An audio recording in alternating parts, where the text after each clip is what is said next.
Bien, alors, comme convenu, aujourd'hui, nous allons consacrer notre rencontre à quelques remarques sur Pessah. Et je vais partir de la question qui vient juste d'être posée par Jean-Charles, qu'il a appelée la chronologie des événements, mais ce n'est pas exactement un problème de chronologie, c'est un problème de compréhension du pshat. Alors, avant de continuer, je vous signale que le cours de ce soir, qui est d'habitude consacré à l'étude du Sefer Bereshit, sera consacré à une étude de Gemara sur le début du traité de Psachim, la Mishnah qui commence par Or le Arba Asar, Botkin et Tachametz, le Or Haner. Donc ce soir à 8h30. J'en viens Et maintenant. Oui? juste le link, moi je n'assiste pas généralement à votre cours du mardi. Bon, je pense que je dois avoir le link quand même. Si vous allez dans le groupe des Shiurei Harav Shimshovitz, C'est le même. non, vous ouvrez, vous cliquez sur la ligne du haut qui donne le détail du groupe. Donc, vous allez avoir une plage qui va s'ouvrir à droite ou à gauche selon votre installation. Et là-bas, vous avez les trois liens. D'accord. Le lien pour un cours qui, entre-temps, n'a pas été mis en œuvre, qui est un cours sur Shirachirim le dimanche matin. Et le cours de Parashat Shavua du dimanche soir et le cours de Bereshit du mardi soir. Vous avez tous les liens là-bas. Tov. Alors, euh, je vais passer donc en mode de partage d'écran et je vais faire un partage global. Et nous allons commencer par l'exposé du problème. Alors, l'ensemble de notre problème se trouve dans Parashat Bo. Il est distribué sur différents plans. Je vais prendre, non pas dans l'ordre de la chronologie, mais dans l'ordre de la position du problème, si vous voulez. Je lis donc à partir du verset 37. Vayisrou venez Israël meramsis sukota, que sheshmot elef ragli hagvarim levad mitaf. וגם ערב רב עלה איתם, וצאן ובקר מקנה כבד מאוד. Maintenant, verset 39. ויופו את הבצק אשר הוציאו ממצרים, עוגות מצות כי לא חמץ, כי גורשו ממצרים, ולא יכלו להתמהמה, וגם צידה לא עשו להם. Voilà, ça c'est le verset central qui pose notre problème. Alors je traduis. Vous savez qu'en hébreu, il y a différents termes pour la cuisson selon qu'il s'agit de cuire de la pâte, comme le pain ou des gâteaux. C'est la raison pour laquelle ce genre de nourriture s'appelle ma'afé, c'est-à-dire des choses qui sont cuites au four en principe. Et donc c'est vayofu, ils ont fait cuire, et tabatsek, la pâte, asher hotzi ou mimitzraim, qu'ils ont fait sortir d'Égypte. Ugot matzot, des ougas, nous traduisons par gâteau, simplement parce que la plupart du temps, pour des raisons très diverses, bien que ce ne soit pas une loi de la nature, les gâteaux sont ronds. Et donc, ouga, c'est du même principe que le cercle, et c'est littéralement couronne. Vous savez, les gâteaux qui sont faits en couronne, ugot matzot. Et donc, nous sommes supposés savoir ce que ça veut dire matzot. Kilo chametz. Yeah. Bye. Qu'est-ce qui se passe? C'est Robert. Oui, mais pourquoi il crie? Vaïshaku Bene Israël. Ugot matzot kilo chametz, donc des galettes, on va dire, pour parler à l'algérienne, de matzot, parce que par chametz, qui gorshu mimitzraim, parce qu'ils avaient été chassés d'Égypte, velo yachlou le hitmahmea, et qu'ils n'ont pas pu tarder. Le hitmahmea, c'est être nonchalant. Ça va, c'est bon, c'est clair? Oui. Ils n'ont pas pu paresser. Vegam tseda lo asu lahem, ils ne s'étaient même pas préparés de provisions pour la route.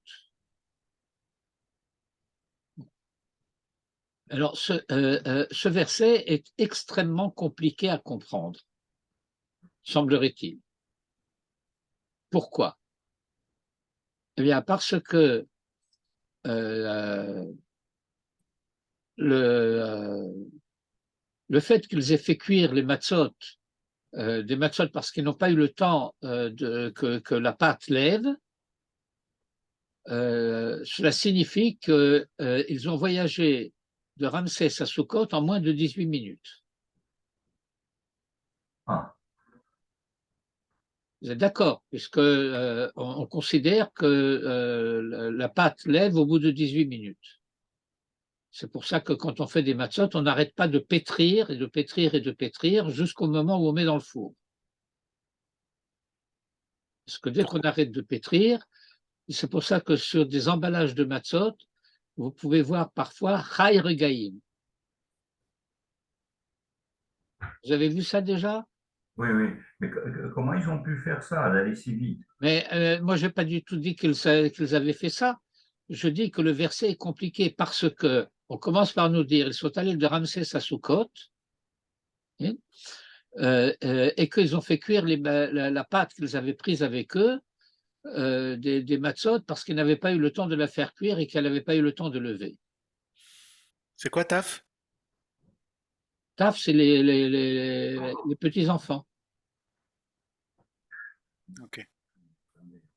La marmaille. Mhm. Et donc, il y a comment dirais-je, un problème concret, factuel qui se passe. Et pour ceux qui disent, en suivant certains midrashim, que ça a été un voyage miraculeux et que c'est à ce genre de choses que fait allusion le verset plus tard dans le Parshat Yitro, Vaïssa et Tremalkan Fenocharim, ils ont été portés sur les ailes des aigles.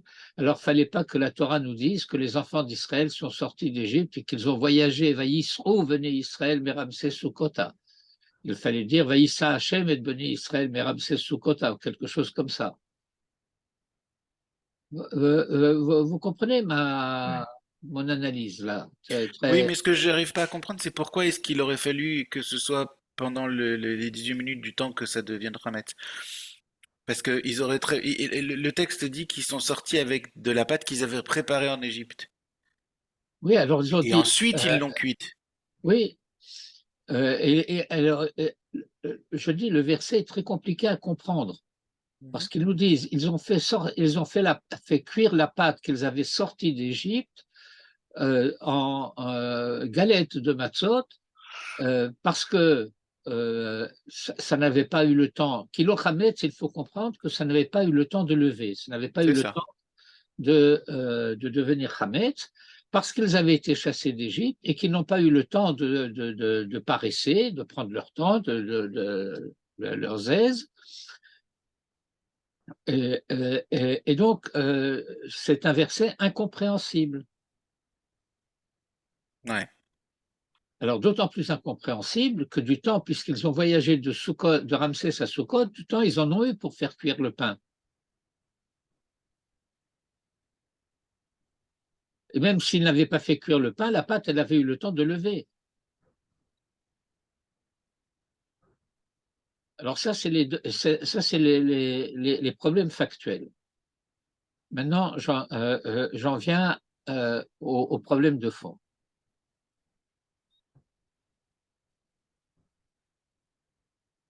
Le problème du fond, il apparaît dès le début du chapitre 12, ce fameux chapitre 12 de Sefer Shemot qu'on lit à Parashat HaChodesh et qui va instaurer le calendrier hébraïque pour les enfants d'Israël.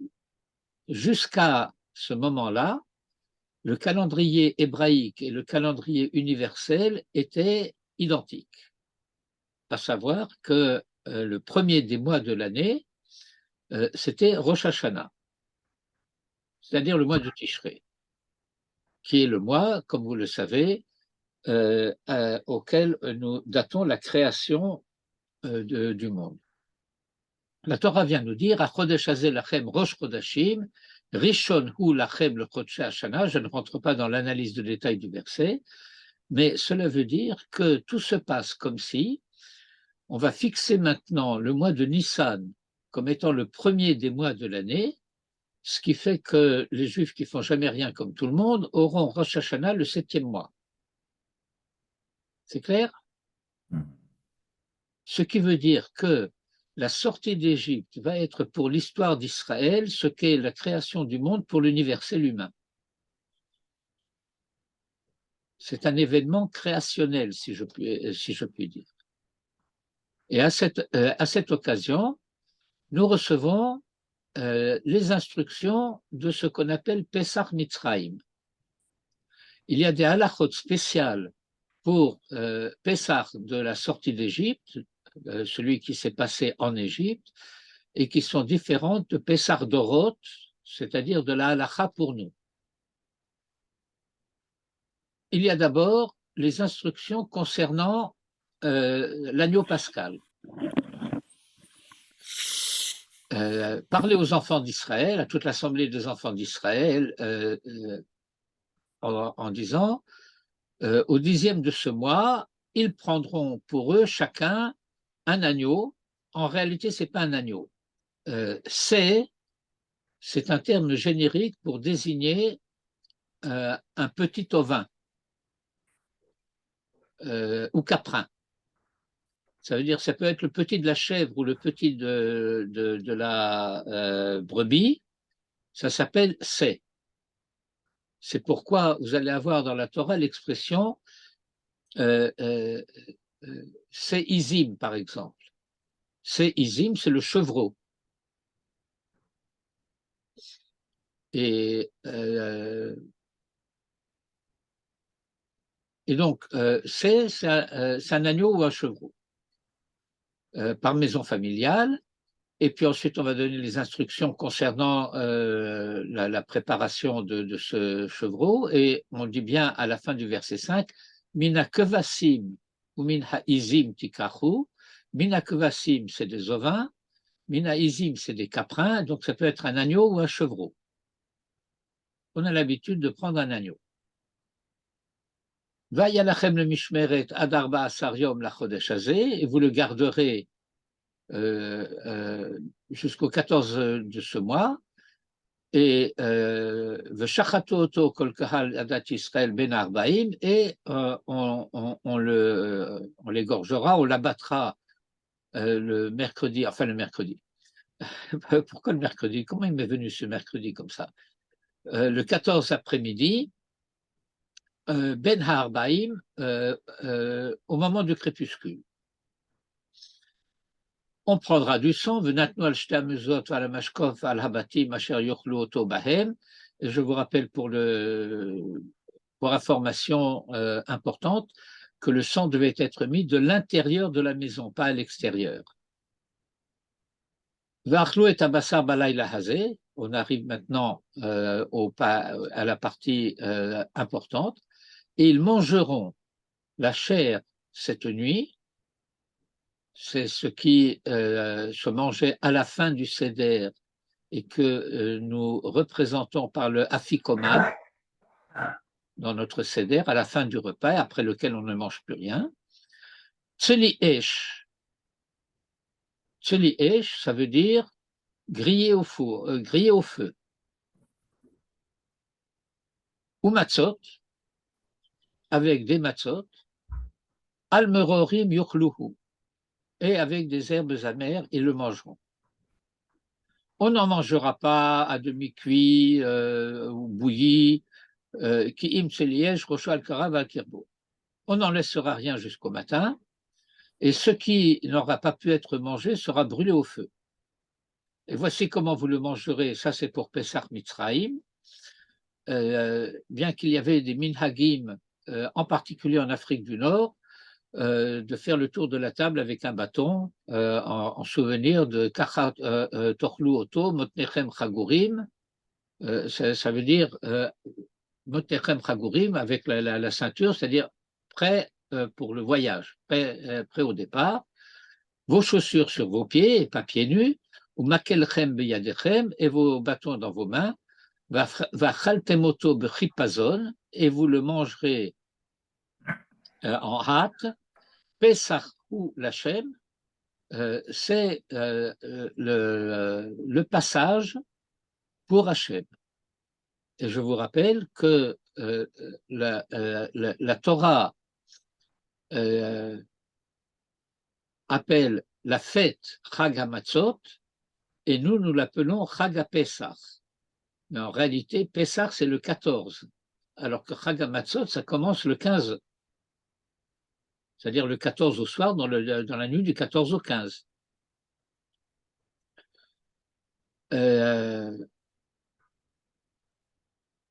Et alors, je continue en sautant un petit peu, je vais au verset 14.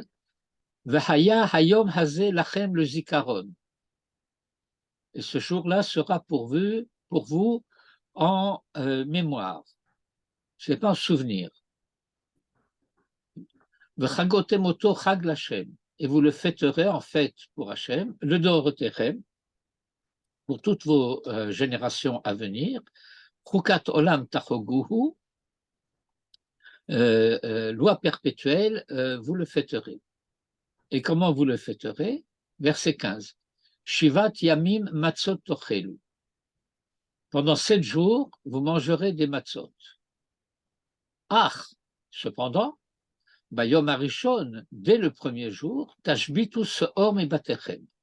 Vous aurez fait disparaître seor, c'est de la pâte levée, ce que nous appelons chametz. De votre maison, qui kol ochel chametz, car quiconque mange du chametz, v'nircheta hanefesh ahim Israël, et cette personne sera retranchée d'Israël, miyom harishon ad yom hashevi'i, du 1er au 7e jour. Je saute le verset 16, mais vous pourrez le lire. Verset 17, Ushmartem et amatzot. Et vous observerez les matzot. Pas du regard, hein, ça veut dire, c'est une union de shmira, de préserver, de protéger, de garder. Ki be'etzem hayom hazeh, car c'est en ce même jour que je fais sortir vos légions du pays d'Égypte. Ushmartem et hayom hazeh le dorotechem chukat olam. Et on insiste. Barishon be'arba asar yom lachodesh ba'erev tochlu matzot. Ad yom ha'echad ve'esrim lachodesh ba'erev. Shivat yamim seor lo yimatze bevatechem. כי כל אוכל מחמצת ונרחתה בנפש ההיא מעדת ישראל בגר ובאזרח הארץ. כל מחמצת לא תאכלו, בכל מושבותיכם תאכלו מצות. Les différentes répétitions apparentes de ce verset d'interdiction du chametz sous différentes formes sont utilisées par la halakha pour apprendre le détail de ce qui est interdit en tant que chametz. Pâte levée, de chametz durci, enfin je ne rentre pas dans tout ce détail. Et donc nous avons dans ces versets 2 groupes d'instructions que je vais résumer et vous retiendrez ces différences. La mitzvah de la matzah, c'est de manger de la matzah le premier jour. Matzat mitzvah, de dire Asher Kiddushanu b'mitzvota v'tzivanu al achilat matzah, c'est le premier jour de Pessah. Les autres jours de la semaine de Pessah, c'est facultatif. Vous n'êtes pas obligé de manger de la matzah le reste de Pessah. Si vous en mangez, vous faites un motzi. Pour les Sfaradim, seulement à Pessah, et les Sfaradim ont l'habitude de dire mezonot le reste de l'année quand ils mangent de la matzah. Par contre, c'est le contraire, si j'ose dire, pour le Chametz. Le Chametz nous est interdit les 7 jours de Pessah, 8 jours quand on est en Chutz La'aretz. Pessah Mitzrayim, le Chametz n'est interdit que le premier jour.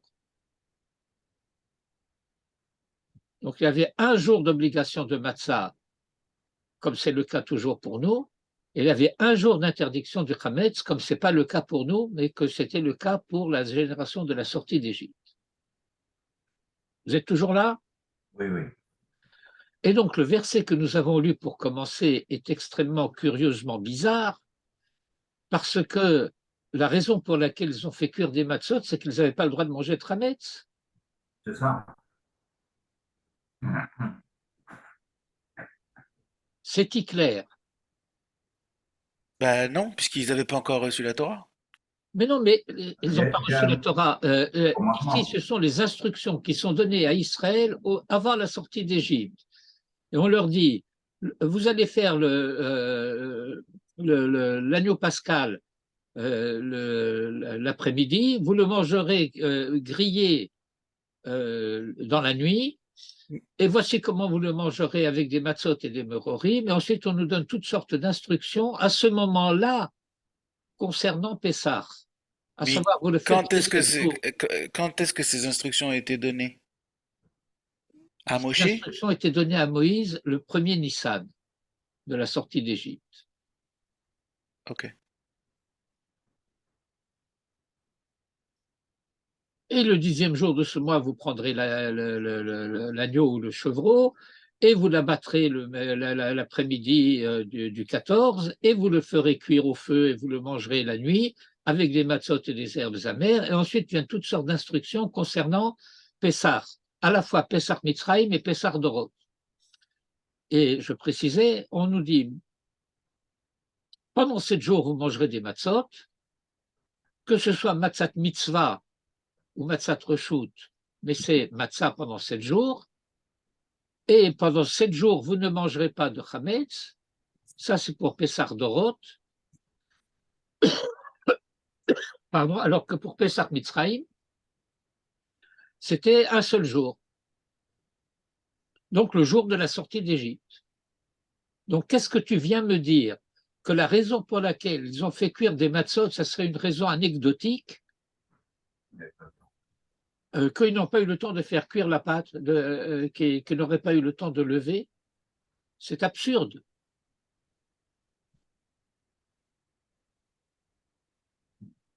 C'est suffisamment clair que c'est absurde?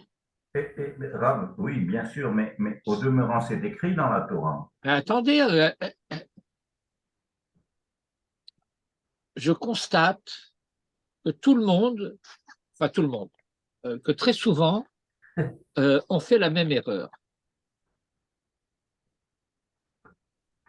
Il faut commencer par comprendre les questions avant de venir avec soit des réponses, soit des objections. Et Rav, c'est un signe de caractère jeune. Oui, mais méthodologiquement, c'est très important.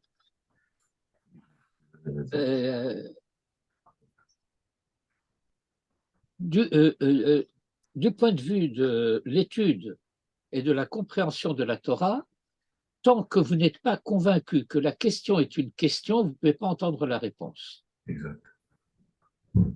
C'est-à-dire vous ne pouvez pas entendre la réponse au niveau où la réponse se situe. Ça reste un peu, comment dire, artificiel, en l'air, etc. Bon. Alors, nous allons lire tout à l'heure une Mishnah avec un commentaire du Tiferet Israël, qui est un des grands commentaires classiques de la Mishnah, Rabbi Israël Lifshitz, dont le commentaire se divise en deux parties, une partie qui s'appelle Yachin et une partie qui s'appelle Boaz. Et vous rappelez bien entendu que Yachin et Boaz étaient les noms des deux colonnes qui étaient à l'entrée du temple de Salomon. Mais avant d'en venir là,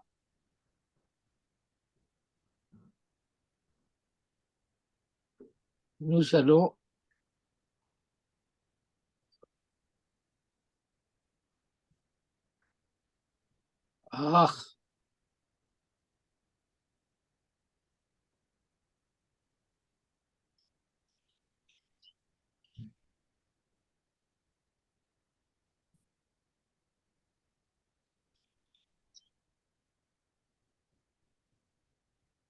dire quoi?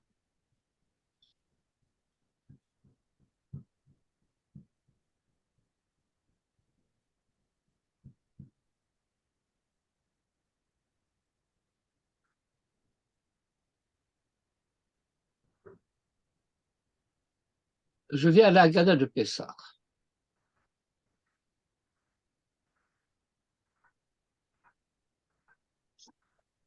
D'une manière générale, la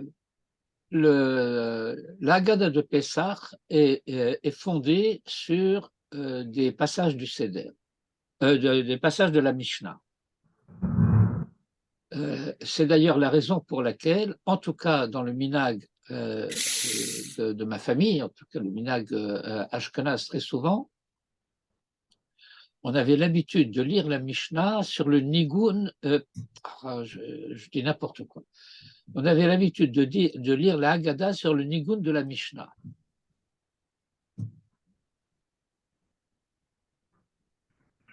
Je ne sais pas pourquoi ce truc-là est sorti de son...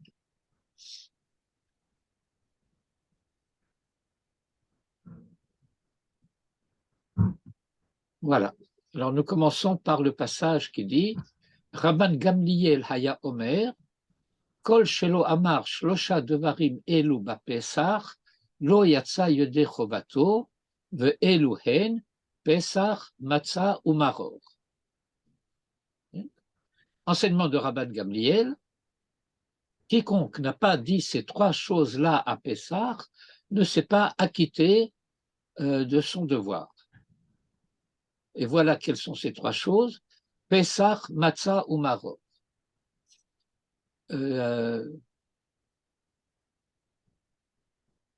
Nous avons l'habitude, pas par méchanceté, mais parce que c'est instructif, de relever les difficultés qui se posent dans un texte. Vous conviendrez avec moi, n'est-ce pas, les uns et les autres, que nous savons compter.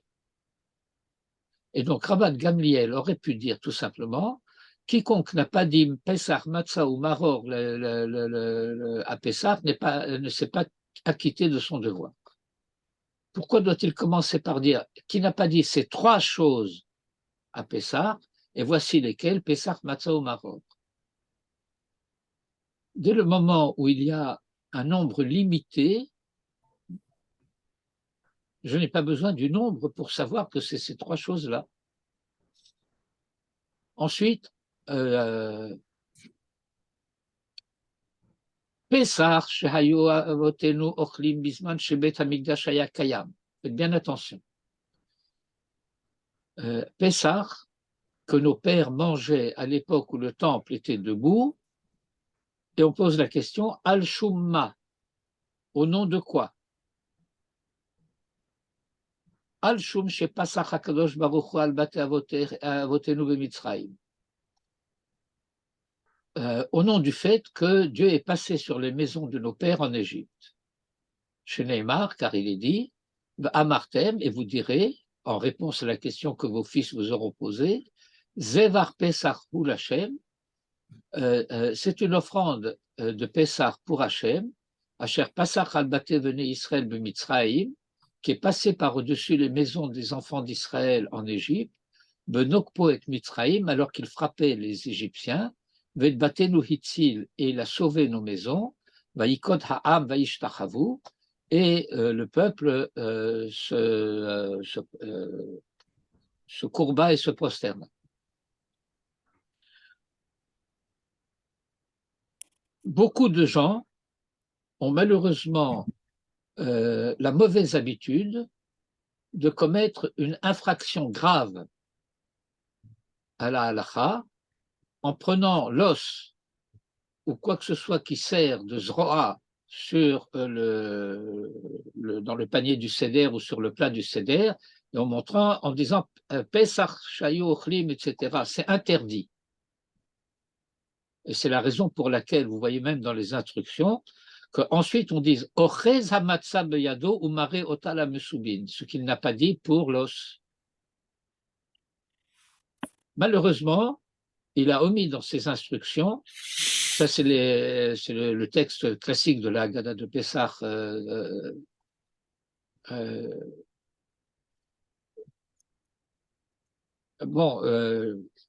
classique, enfin, et il aurait dû écrire Eno ochez azroa beyado, pour qu'il n'y ait pas de malentendu à ce sujet. Et c'est la raison pour laquelle la Haggadah précise Shehayu avotenu ochlim bisman shebet hamikdash haya kayam. Alors que nous, on ne va pas manger l'os qui est sur le plat du seder, ou la pâte ou la cuisse de poulet ou quoi que ce soit que les gens ont l'habitude de mettre, puisqu'on va manger de l'afikoman qui est de la matzah à la fin du seder à la place. Par contre, pour la matzah, nous la prenons et nous la montrons, et nous disons Matzazo she'anu ochlim, cette matzah que nous mangeons, al shumma, au nom de quoi? Et alors la réponse est extrêmement curieuse, là encore, parce que nous disons Al shum shelo hispik betsekam shel avotenu la'achmitz, ad shenigla alehem melech malcha melachim hakadosh baruch hu u'gaalam. Alors, ce n'est ni la raison première à laquelle on pourrait s'attendre. Pourquoi on mange de la matzah? Parce que Dieu nous l'a ordonné. C'est une mitzvah. Dieu nous a dit, du premier jour au 7e jour, vous mangerez de la matzah. Et le premier jour, on l'apprend du détail du texte, c'est matzat mitzvah. C'est pour ça que nous mangeons de la matzah. Et donc, il faut comprendre la question posée par la Haggadah, qui est aussi la question posée par la Mishnah, de la manière suivante. Et pourquoi Dieu nous a-t-il ordonné cela? Ça va? Ou ça va pas? Non, ça va, mais bon. Le problème est bien posé, on va dire. Non, Ouais. attendez, on n'en est pas aux réponses pour le moment. Je suis en train d'élucider des formules, des questions. C'est-à-dire que, étant donné que nous avons une mitzvah meforeshet de la Torah, vous devez manger de la matzah. Quel sens y a-t-il à poser la question pourquoi mangeons-nous de la matzah? On mange de la matzah parce que c'est une mitzvah, point. Et donc la question doit être entendue de la manière suivante. Et pourquoi Dieu nous a-t-il donné cette mitzvah de la matzah?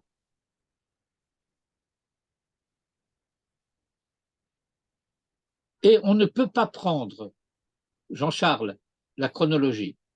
On ne peut pas prendre la réponse parce que notre matzah n'avait pas eu le temps, notre pâte n'avait pas eu le temps de lever, puisque cet événement historique est postérieur à la mitzvah.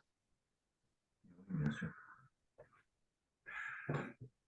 Et c'est la raison pour laquelle la Haggadah de Pessah bouleverse notre lecture des événements en nous disant que la pâte n'avait pas eu le temps de lever jusqu'à ce que se révèle Dieu, le roi des rois, le Saint béni soit-il, ou le Saint qui est béni, s'est révélé à eux et les a délivrés.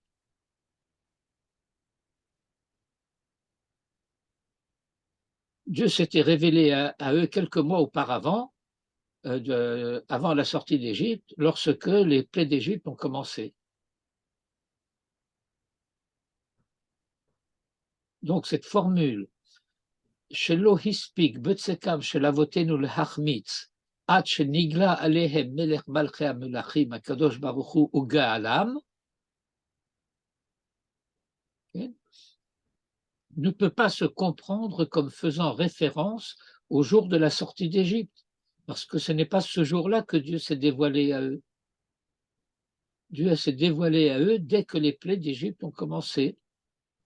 Et de fait, dès le moment où Moïse est venu annoncer de retour du mont Sinaï, de l'événement du buisson ardent, que Dieu avait entrepris de faire sortir Israël d'Égypte. Et on explique, je continue à lire la Haggadah, chez Nehemar, puisqu'il est dit, ויופו את הבצק אשר הוציאו ממצרים עוגות מצות כי לא חמץ כי גורשו ממצרים ולא יכלו להתמחמע וגם צידה לא עשו להם. Ça, c'est pour bien enfoncer le clou que tu comprends rien.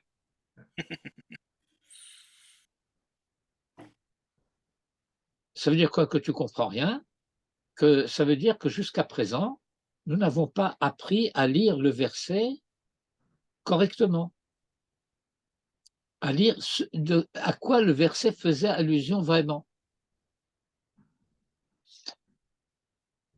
Alors, bon, pour lire la suite de la Haggadah, c'est passionnant d'étudier la Haggadah, je fais ça souvent, mais nous allons passer à la Mishnah. Alors, le texte de la Mishnah, c'est dans le chapitre 10, Mishnah 5 de Masechet Psachim.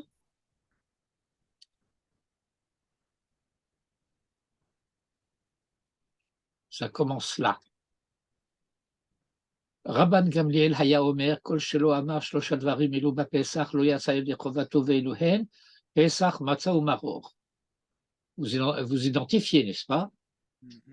C'est ce qu'on lit dans la Haggadah. Et puis, pour Pesach, la formule est différente, parce que ça, c'est la formule de la Mishnah. Al Shum Shepasach Hamakom Al Bate Avotenu Bemitzraim. C'est succinct. Matzah Al Shum Shenigalu Avotenu Bemitzraim. C'est des versions de Bemitzraim et Mimitzraim. Et vous voyez, là, la formule est extrêmement concise. Nous mangeons de la matzah parce que nous avons, nos pères, nos ancêtres ont été délivrés, libérés d'Égypte.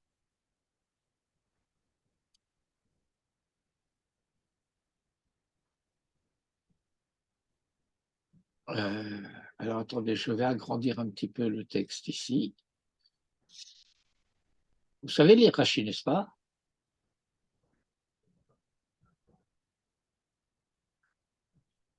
Nous sommes ici dans le commentaire de Tiferet Israël. Alors, il explique la Mishnah.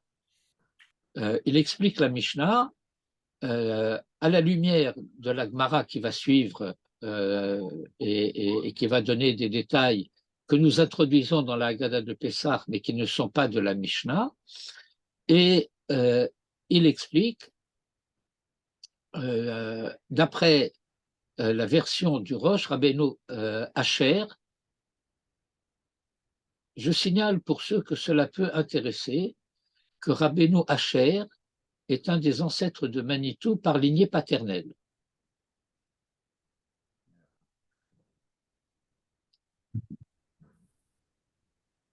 Le Rav David Ashkenazi est un descendant de Rabbeinu Asher et dont le fils, Rabbi Yaakov ben Asher, est le Baral Haturim, l'auteur des Arba Turim, qui ont servi de modèle à Rabbi Yosef Karo pour son Shulchan Aruch. Alors voilà ce que dit Rabbeinu Asher. Shelo hispik betsekam le hachmitz. parce que leur pâte n'a pas eu le temps de lever.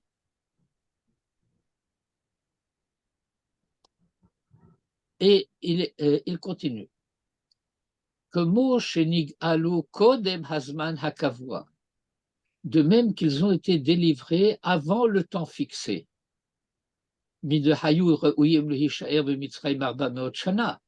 Puisqu'ils auraient dû rester en Égypte 400 ans. Venig alou bishnat redou.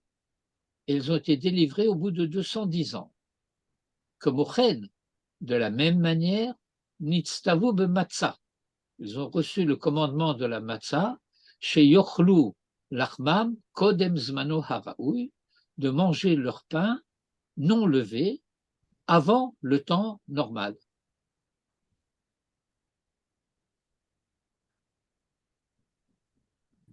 C'est suffisamment clair ou je dois relire?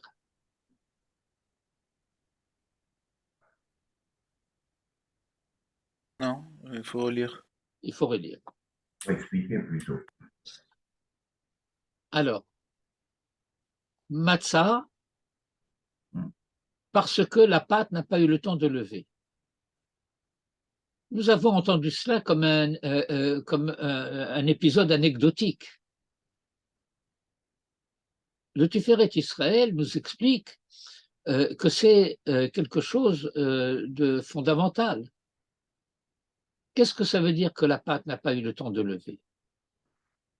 Eh bien, ça veut dire que nous n'avons pas eu le temps d'achever ce que nous étions venus faire en Égypte. Alors, si nous comparons, pour l'instant par façon de parler, on verra après, si nous comparons la mission de ce qu'il y avait à faire en Égypte, eh bien, nous dirons, c'est à donner à manger à l'humanité. C'est pour cela que les frères de Joseph sont descendus en Égypte, parce que Joseph a sauvé l'Égypte de la famine. Et il est allé en Égypte pour réaliser son rêve, le rêve des gerbes qu'on rassemble dans les champs. Vous vous rappelez? Il a rêvé des étoiles et des gerbes. Il a rêvé que la mission d'Israël serait d'être la lumière dans la nuit et que la mission d'Israël était de donner à manger à l'humanité au temps de la famine. Et donc, on peut comparer, puisque nous ne mangeons pas du blé cru, nous pouvons comparer la mission d'Israël comme étant donner du pain à l'humanité. Vous nous avez toujours expliqué qu'il n'y avait pas de symbole dans le judaïsme. Ça ressemble quand même vachement à un symbole. Non, non, non, non, ça ne ressemble pas du tout à un symbole, parce que c'est très concret. Le symbole n'a rien à voir avec la chose dont il parle. Le pain physique par rapport au pain spirituel, enfin c'est... D'abord, même si vous dites le pain physique par rapport au pain spirituel, il ne s'agit quand même pas d'un symbole, parce que, encore une fois, le symbole est quelque chose d'arbitraire.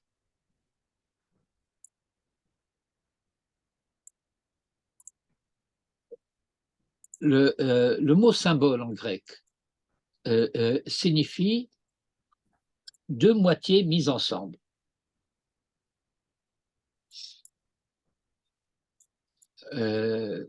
On prenait une pièce, on la cassait en deux, chaque partie prenait un morceau, et quand on se retrouvait, on mettait les deux morceaux ensemble, c'était le symbole de l'alliance.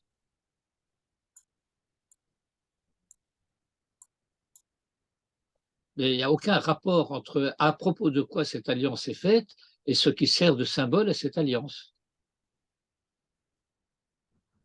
Encore une fois, comprenez bien cela, le symbolique est arbitraire.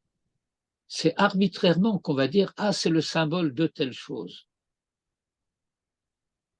Mais dans la tradition, il y a des signes, mais les signes sont des signes concrets, ce ne sont pas des signes arbitraires. Je vais vous citer une très jolie formule de Manitou. Manitou avait beaucoup de très jolies formules. Le pain est le rêve du corps et le rêve est le pain de l'âme. Reprenez rap, j'ai pas suivi le début.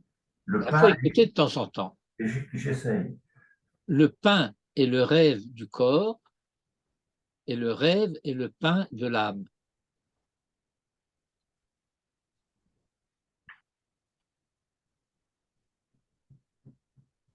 Et donc ça, c'est pas symbolique parce qu'il y a un rapport direct. Mais enfin, en même temps, quand le symbole n'a strictement rien à voir avec ce qu'il est censé symboliser, c'est un piètre symbole. Mais quand le symbole n'a rien à voir avec ce qu'il est semblé être réalisé, ce n'est pas du tout un piètre symbole, parce que le symbole, a priori étant arbitraire, n'a rien à voir avec ce qu'il représente. C'est, comme on dirait en hébreu, heskemi. Non, je veux C'est bien, mais conventionnel. d'accord, mais il y a des tas de fois où vous êtes indigné sur le fait qu'on dise que ce soit un symbole, alors que il y avait quand même un rapport, c'était pas arbitraire. C'est une Mais donc, sorte ce de n'est pas un symbole. métaphore. Bah oui, mais c'est pas. D'accord, ok. Ok. Non, je dis, vous avez par exemple un texte important de la tradition récente d'Israël, puisque ça remonte au XIXe siècle, d'un rabbin qui a inventé la néo-orthodoxie germanique, Rabbi Shimshon Raphaël Hirsch, qui a d'ailleurs écrit son commentaire sur la Torah, excellemment traduit en hébreu, mais il l'a écrit en allemand. Ça veut dire que ces néo-orthodoxes auxquels il s'adressait ne savaient pas assez l'hébreu pour pouvoir lire un commentaire en hébreu. Et donc la néo-orthodoxie, c'est une religiosité traduite. Bon, Mhm. j'arrête parce que sinon je vais me fâcher. Et ce ne sera pas symbolique. Et il a écrit un livre qui s'appelle Les mitzvot comme symbole. Traduit en hébreu, Ha-mitzvot kesmalim. Ce qui est un total non-sens. C'est un non-sens à peu près équivalent à celui que commettent certains professeurs, par ailleurs, euh, comment dirais-je, sérieux, croyants, pratiquants, et qui appellent les midrashim des mythes. Parce que mythe, c'est quelque chose qui attrape l'oreille de l'auditeur, on croit savoir de quoi il s'agit. Alors, il y a les mythes des Égyptiens, il y a les mythes des Grecs, il y a les mythes des Romains, il y a les mythes des Juifs. Mais les midrashim ne sont pas des mythes. Sorry. Alors voilà ce que dit le Tiferet Israël. Qu'est-ce que ça veut dire que leur pâte n'a pas eu le temps de tourner, l'Armitz? Alors, entendez bien les deux niveaux de lecture. Je précise maintenant que je n'ai pas donné précédemment.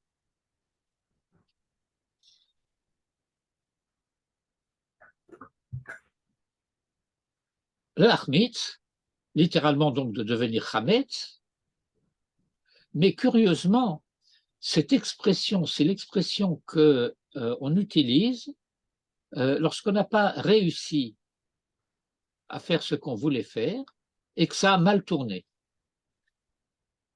En français, vous avez une expression très proche de cela, ça a tourné au vinaigre. Et donc, la pâte n'a pas eu le temps d'aigrir. Nous n'avons pas réussi, mais nous n'avons pas non plus eu le temps d'échouer. Pourquoi? Parce qu'on devait rester 400 ans en Égypte. La mitzvah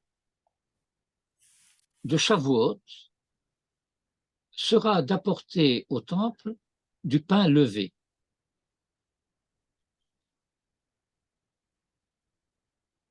Alors que pendant toute l'année, faites bien attention à ce que je dis maintenant parce que c'est pas symbolique. Toute l'année, les korbanot ne sont accompagnés que de matzot.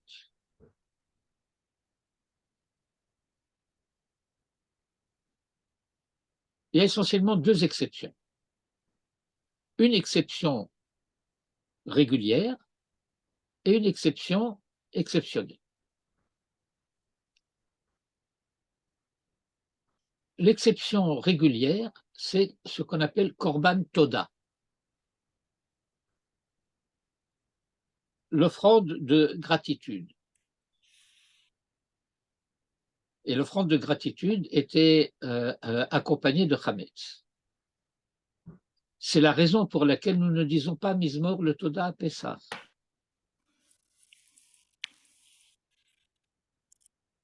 Et l'exception exceptionnelle, c'est le fait que nous avons la mitzvah d'apporter le jour de Pessah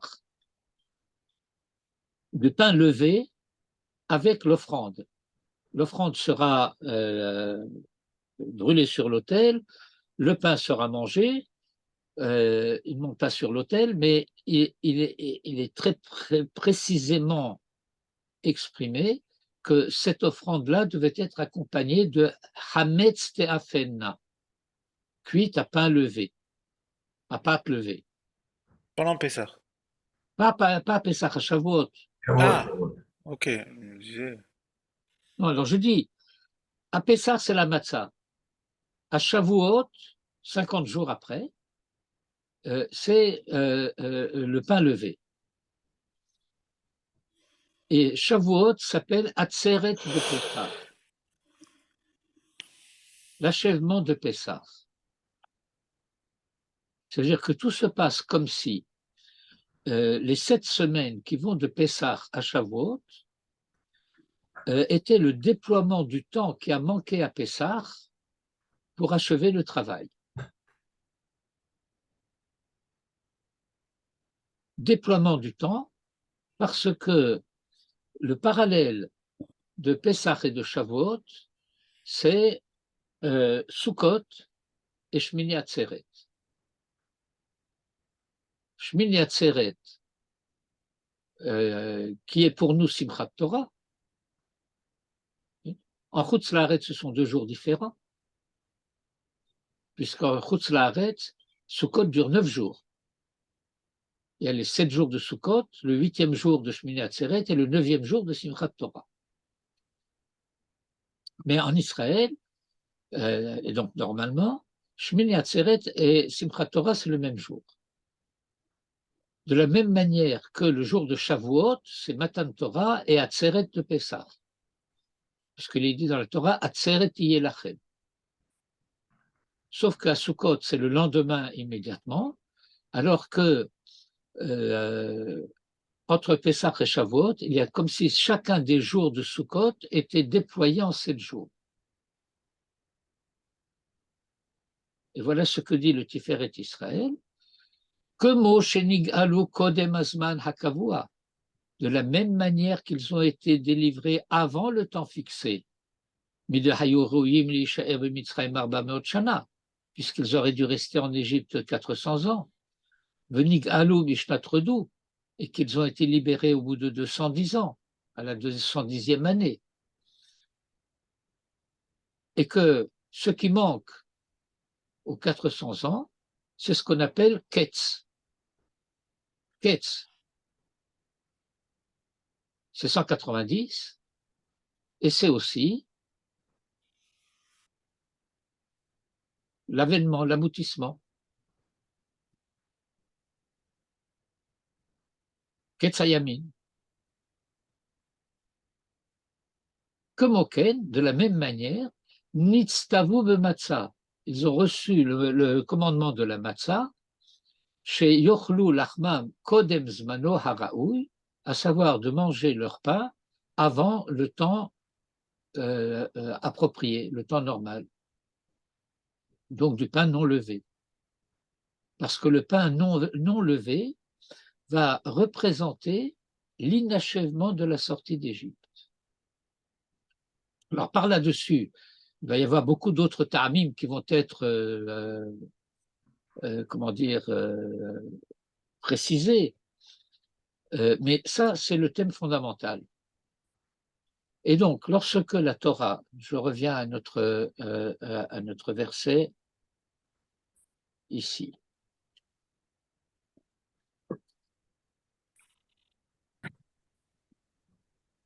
Ki gorshu mi Mitzrayim, ils ont été chassés d'Égypte. Velo yachlu le itmahmea. C'est pas que ce jour-là, ils n'avaient pas le temps. Ils n'ont pas pu s'attarder en Égypte. Pourquoi? Parce qu'ils ont dû sortir au bout de 210 ans au lieu des 400 ans prévus.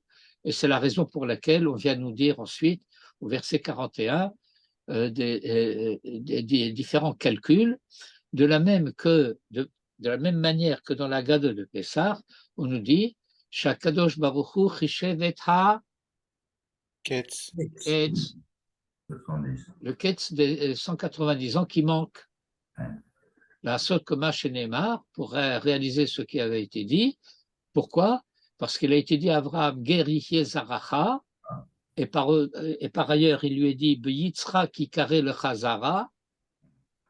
Et donc la descendance d'Abraham commence avec Yitzhak. Yitzhak, comme le dit le verset à propos de Jacob qui a voulu s'installer à son retour de chez Laban, Eretz Meguré Aviv, dans le pays où son père s'est conduit en étranger. Et donc, on fait partir les 400 ans de la naissance d'Isaac pour que soit réalisé ce qui a été dit à Abraham. Et ce qui a été dit à Abraham, c'est 430 ans avant la sortie d'Égypte. C'est ça, Vaïchi Miket Shloshim Shana Ve'arba Meot Shana. Non, mais il y a un petit problème à faire ce calcul-là, puisque Yitzhak, il est connu comme n'ayant pas été guerre Be'eretz Lolo. Alors, Lolo, c'est bien gentil. Ça rappelle des chansons pour enfants. Mais Ger Yihye Zaracha, ta postérité, ta descendance sera étrangère, de Eretz Lolahem, dans une terre qui n'appartient pas à ses habitants.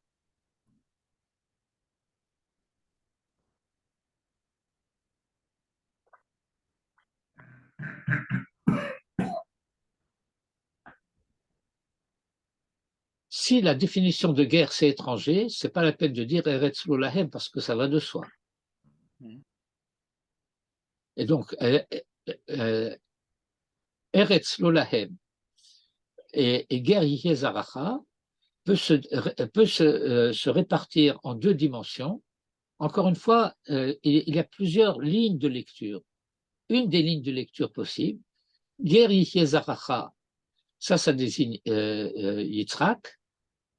Eretz Lolahem, ça désigne les Hébreux, qui étaient en Égypte, dans une terre qui n'est pas la leur, alors qu'en Eretz Israël, c'est la leur, mais ils sont étrangers. Mais à qui la terre n'appartient pas, aux Cananéens qui l'occupent.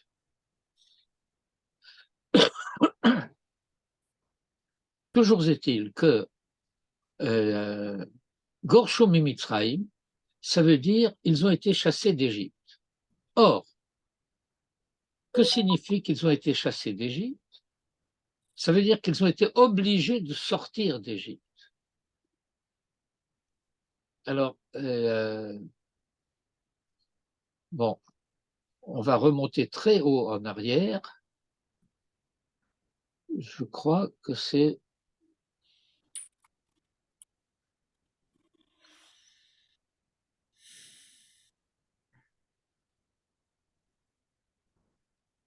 oui, c'est juste après ça, au début du chapitre 6. Vous voyez que les goïms ne comprennent rien du tout à la Torah. Vous savez que la division de la Bible, d'une manière générale, du Tanakh, en chapitres, n'est pas d'origine juive, elle n'est pas d'origine hébraïque. C'est un évêque anglais qui a opéré cette subdivision en chapitres. Les subdivisions des versets est d'origine hébraïque. Et par conséquent, dans la compréhension goy, ce verset va Yomer Hashem el Moshe, Ata tiré Asher ese le pharaon qui veyat Chazaka yeshalchenu, yeshalchem, uveyat Chazaka yegarshem me'artso. Il le considère comme le premier verset donc du chapitre 6, alors que c'est le dernier verset du chapitre 5. Ça clôt le chapitre 5. Par ailleurs, c'est une paracha stouma par rapport à la paracha qui suit, et avec le début de parachat Vaera. Mais ce n'est pas ça notre problème. Notre problème, c'est qui veyat chazaka yeshalchem, veyat chazaka yegarshem me'artso.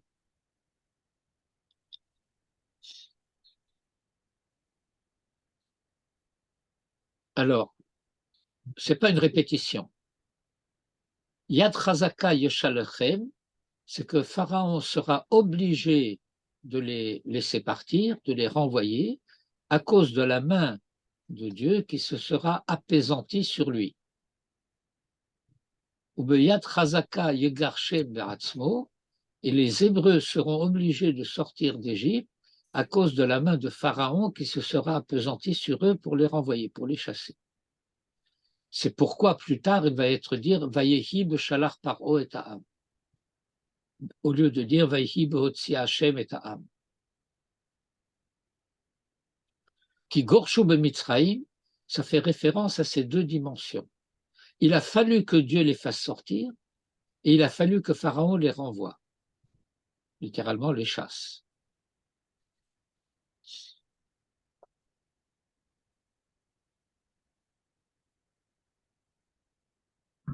Et cela veut dire que, d'une part, il devait sortir, et d'autre part, il ne voulait pas sortir. Pourquoi ne voulait-il pas sortir? Eh bien, parce que ce n'est pas le temps. C'est pas le temps. C'est vrai, c'est pas le temps. Mais la Torah va donner une autre raison. Les casseroles.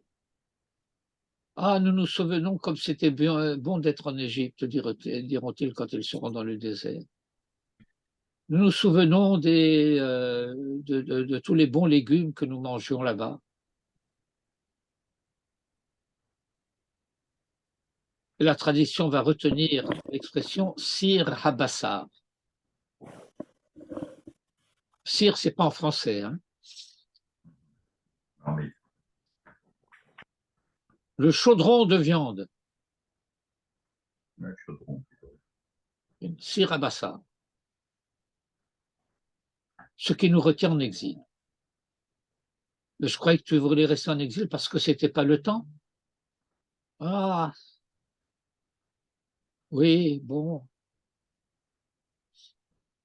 Bon, mais enfin quand même.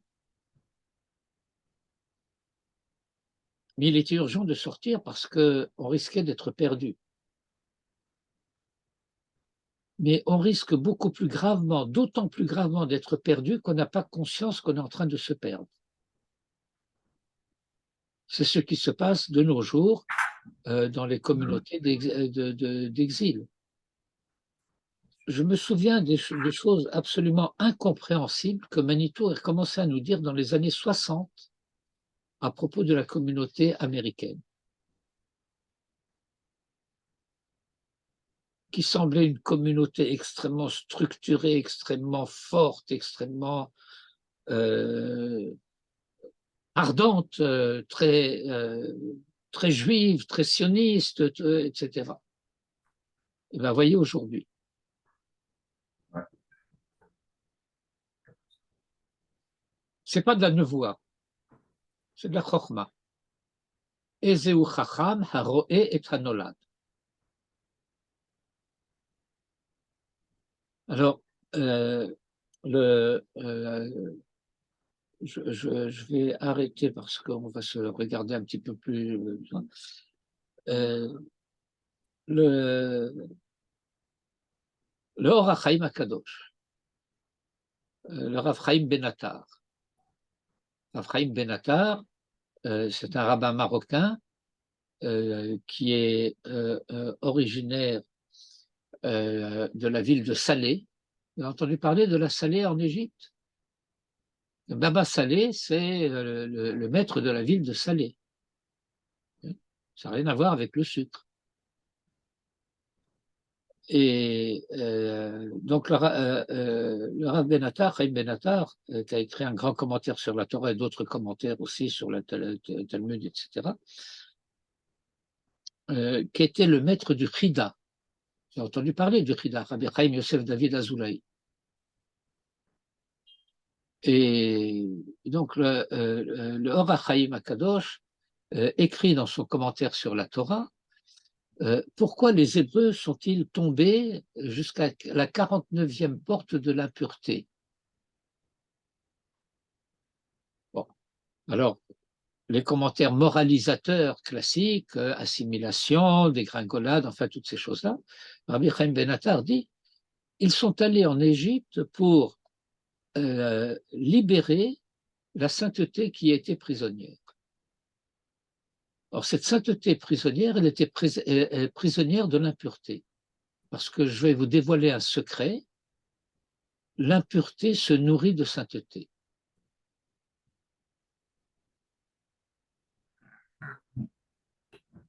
Ce qui n'est pas susceptible d'impureté ne peut pas être saint. Ça veut dire que là où il ne peut pas y avoir de sainteté, c'est indifférent à l'impureté.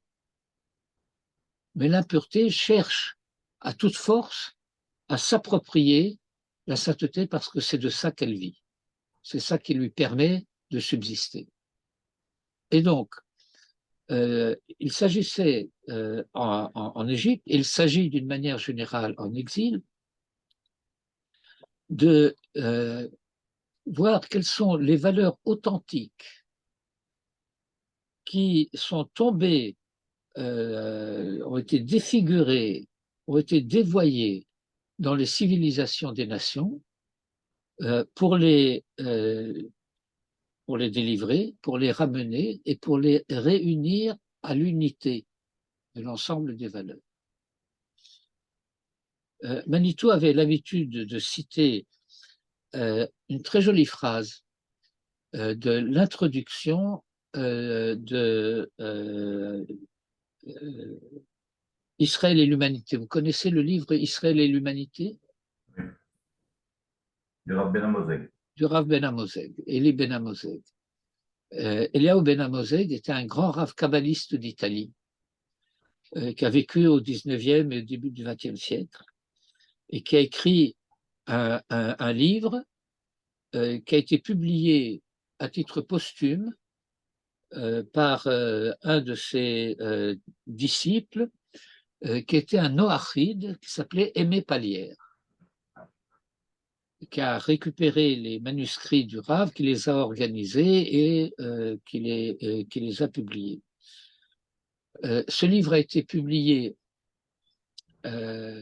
aux éditions Albin Michel. Comment il s'appelait cette collection déjà? Présence du judaïsme, non? Présence du judaïsme, c'est ça. Présence du judaïsme. Mais ces criminels ont publié le livre en résumé, et en particulier, ils ont bouffé l'introduction, qui était peut-être la partie la plus importante du livre. Et Manitou avait l'habitude de citer cette phrase de Eli Ben Amozeg qui disait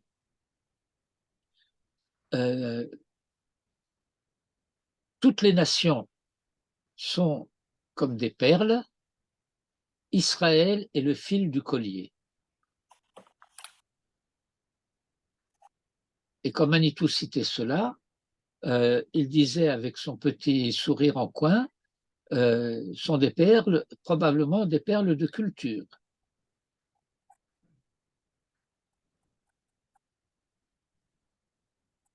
Et donc, Rabbi Chaim Ben Attar, le Or HaChaim HaKadosh, dit eh bien, pour délivrer les étincelles prisonnières, il faut accepter d'entrer dans le domaine de l'impureté. Et plus cette sainteté est enfouie profondément, plus il faut descendre profondément.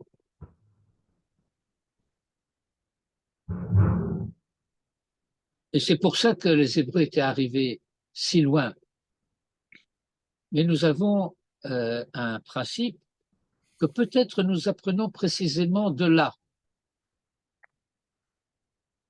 Que celui qui descend dans le puits doit avoir quelqu'un qui le tient en haut du puits pour le faire remonter en cas de besoin.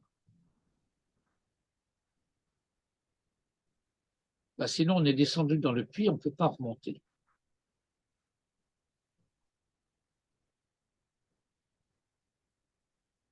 Et c'est la raison pour laquelle il a fallu que ce soit Kadosh Baruch Hu lui-même qui fasse sortir les Hébreux d'Égypte, parce que par eux-mêmes, ils ne pouvaient pas.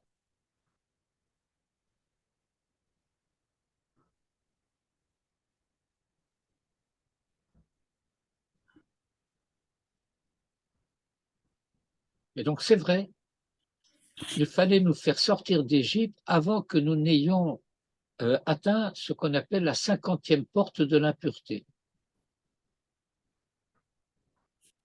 5e porte de l'impureté, 50e porte de l'impureté, qui est réputée être non seulement la plus profonde et la dernière, mais celle dont on ne sort pas.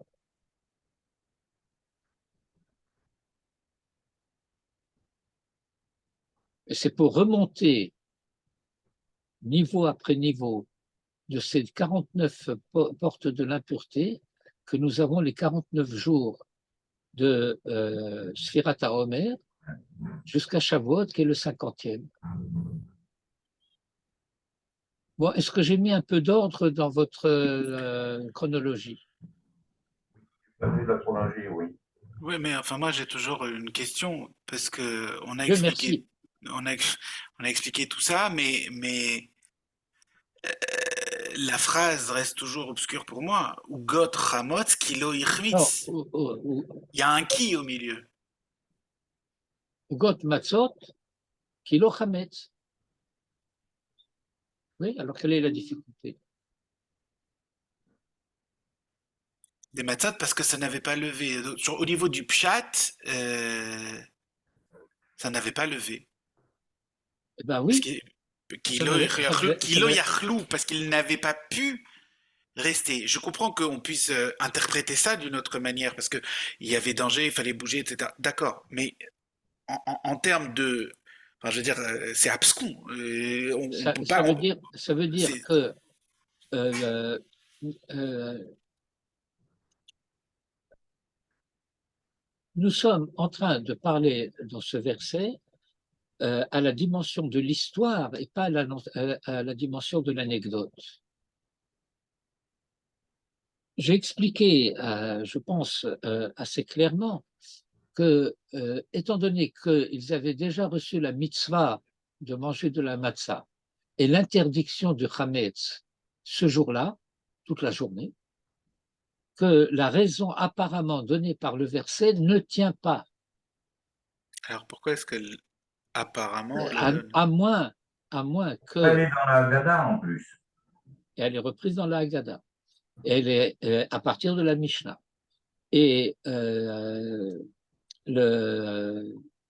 passage tout entier que nous lisons là-bas, bon, je vais y revenir puisqu'apparemment il faut, mais ce n'était pas là, c'est à la fin du 12, où est-ce que je suis?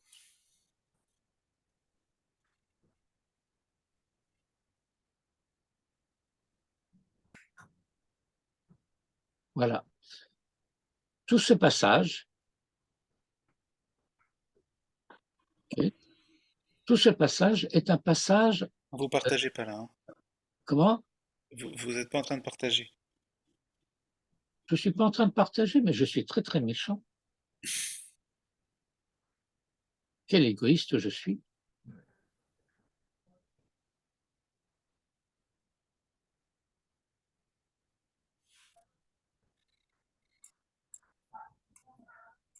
tout ce passage ici, c'est un passage de nature historique. Vaïshu bnei Israël meramsès sukkot at kesheshmot elef ragli hagavarim levad mitaf. וגם ערב רב עלה איתם, וצאן ובקר מקנה כבד מאוד. ומושב בני ישראל אשר ישבו במצרים 30 שנה ו400 שנה. ויהי מקץ 30 שנה ו400 שנה, ויהי בעצם היום הזה יצאו כל צבאות השם מארץ מצרים. ליל שימורים הוא לשם להוציאם מארץ מצרים, הוא הלילה הזה לשם, שמורים לכל בני ישראל לדורותם. Tout ça, c'est un récit à la fois historique et métahistorique. Et puis, coincé au milieu, il y a un petit verset incompréhensible à propos de la matzah et de Chametz. Ça veut dire que si on ne lit pas ce verset-là aussi dans sa dimension historique et métahistorique, on ne le comprend pas. Dans la dimension historique, ça veut dire que on a été chassé d'Égypte et on n'a pas pu prendre le temps de laisser la pâte lever. Quelle pâte? La pâte du pain dont j'ai parlé tout à l'heure et qui sera apportée à pain levé à Shavuot au temple, parce que le pain aura fini par pouvoir être du vrai pain. La matzah, ce n'est pas du vrai pain. Ouvda que les Sfaradim font la bracha de mezonot toute l'année, sauf à Pessah, quand c'est la mitzvah de manger de la matzah. Si ce n'était pas parce que c'est la mitzvah de manger de la matzah, les Sfaradim ne font pas amotzi lechem min haaretz sur la matzah. Mais dans ce cas-là, pourquoi on dit kilo chametz quand c'est de la matzah, c'est forcément kilo chametz? Non, parce que kilo chametz, comme j'ai expliqué tout à l'heure, et que nous avons lu à travers le commentaire du Tiferet Israël, Shelo hispik betzekam l'hachmitz, parce que nous n'avons pas eu le temps de faire lever la pâte.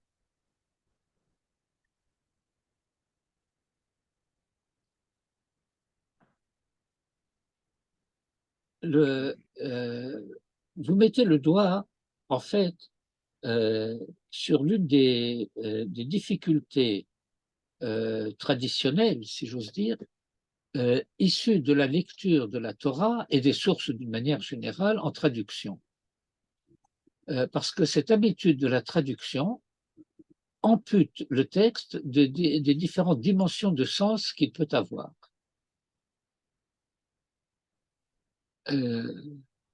Celui qui s'habitue à lire le texte de Lashon HaKodesh a tous les sens simultanément présents à la conscience et est supposé savoir aussi qu'à chaque fois que nous allons lire le texte, eh bien, il va falloir,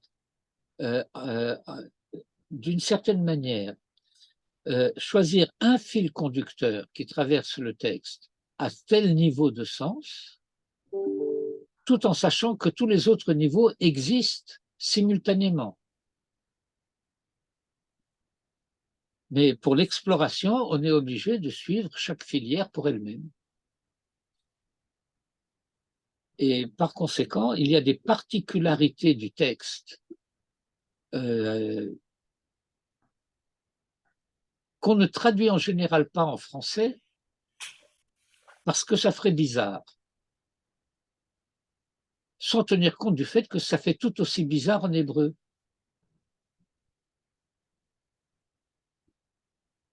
Et on ne trahit pas le texte pour ne pas faire bizarre.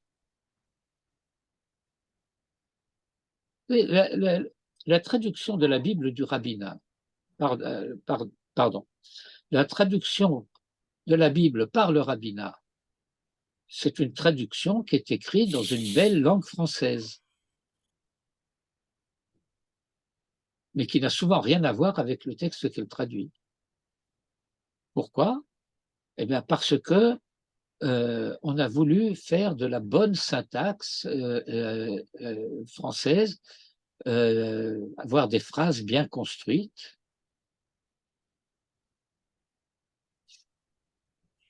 Et donc, très souvent, le caractère haché, heurté, comment dirais-je, fébrile du texte disparaît. Je suis désolé, mais moi j'ai toujours pas compris. Parce que on saute d'un sens à l'autre et on Non, revient au premier, puis on repasse au deuxième. Du coup, je veux dire, effectivement, il faut passer chaque fois dans chacune de ces filières, mais justement, pour non, j'ai pouvoir essayé, réussir à démêler le c'est pas sac de vrai. nœuds, il Non, faut que chacune de ces filières reste. Soit on parle sur le côté pchat et leurs pattes n'avaient pas eu le temps de lever, soit on dit qu'en fait c'est le pain spirituel, soit on dit que c'est... j'ai pas Vous dit, voyez ce que...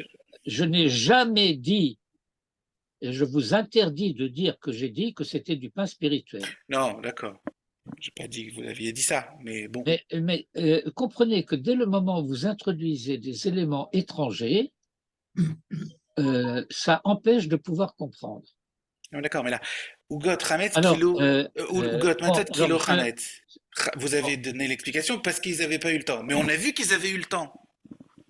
mais non, euh, j'ai expliqué, moi j'ai essayé d'expliquer les raisons pour lesquelles ce pshat ne pouvait pas tenir comme pshat. Oui, mais le pchat existe. Non, le pshat existe, mais c'est pas celui qu'on lit. On ne lit Ok. pas, on ne lit pas un pshat, comment dirais-je, euh, cohérent. Ce, ce que nous lisons, c'est un faux pshat, c'est un pseudo-pshat. Manitou nous mettait souvent en garde contre le fait que pshat, c'est les mêmes lettres que tipesh. Alors, euh,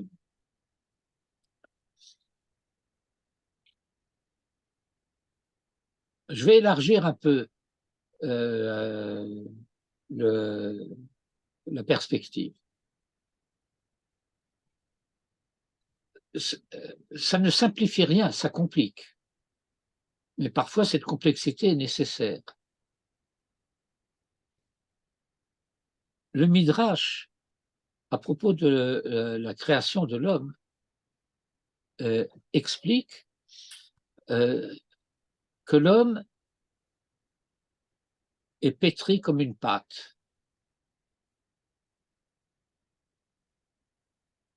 que l'homme est comme un pain.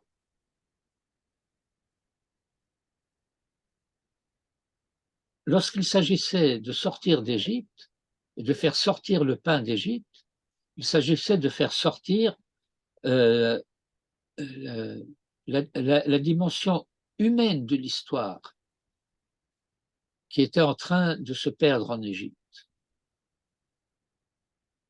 C'est pas pour rien que vous avez dans le folklore des nations des expressions comme en français, je vais te faire passer le goût du pain.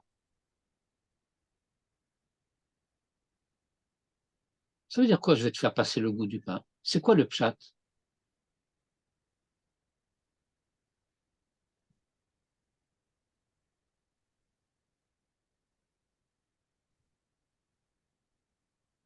Tu vas perdre le sens de l'existence, tu vas perdre le sens de la vie, tu n'auras plus envie de vivre.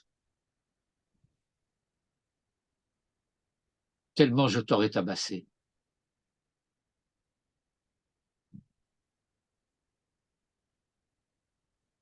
On peut tabasser quelqu'un, comment vous avez dit tout à l'heure, spirituellement, psychologiquement, et parfois ça fait plus de mal que physiquement.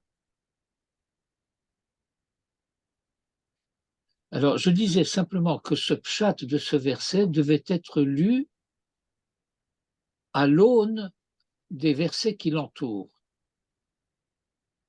et que le sens qui devait être donné aux mots était leur sens dans la dimension historique et métahistorique, et non pas dans l'infrapshat.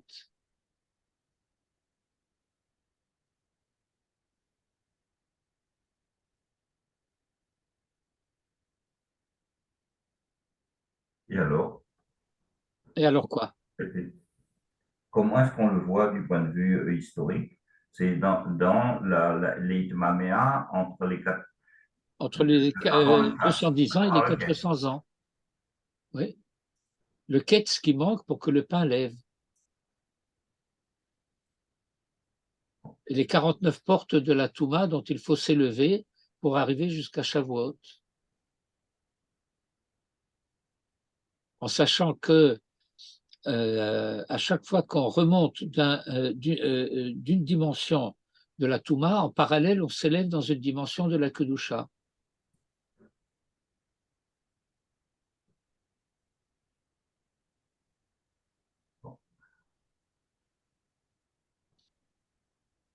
Vous savez, nous avons lu tout à l'heure un verset.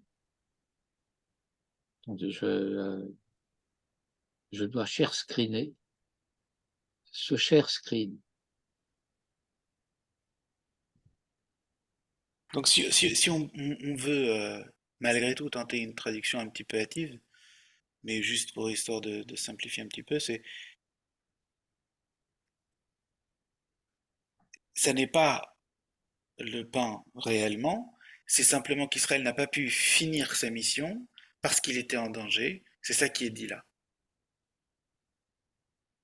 Oui, mais ça veut dire aussi simultanément que nous sommes sortis d'Égypte en quelque sorte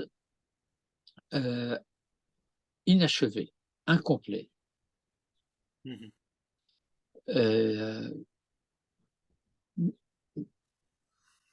Dans l'histoire de la sortie d'Égypte, nous avons eu ces 49 jours entre la sortie d'Égypte et Matan Torah pour faire le chemin, faire une partie du chemin, en tout cas, pour arriver au niveau où nous étions de nouveau susceptibles de pouvoir recevoir la Torah. Tout en sachant que ce n'est pas le bout de la route, mais seulement une dimension d'achèvement d'une étape pour pouvoir entamer l'étape suivante. Si